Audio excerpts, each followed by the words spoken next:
Hello everyone, আজি আমি প্যাৰাবোলাৰ ওপৰত এটা কোৱেশ্চন সলভ কৰি চাম মেইনছত আহা কোৱেশ্চনটো কি সুধিছে find the value of alpha for which the point alpha minus 1, alpha lies inside of this given parabola quick revision parabola দিয়া থাকিলে আমি ইনষ্টেণ্টলি কেনেকৈ ক'ব পাৰিম প্যাৰাবোলাটো কেনেকুৱা হয় দেখিবলৈ দুটা ভেৰিয়েবলৰ ভিতৰত যোনটো ভেৰিয়েবলৰ পাৱাৰ কম হয় the parabola will be open towards that variable now প্যাৰাবোলাটোৰ ভিতৰত যিটো ৰিজন আছে this region is represented by this inequation okay this represents the region inside the parabola etia a region to bhitor jodi amar given point to lie koribo hoy then we have to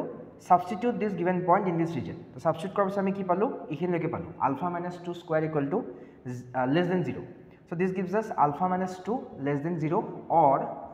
alpha is less than 2 so for these values of alpha this point will always lie within the parabola okay so that is all. Thank you.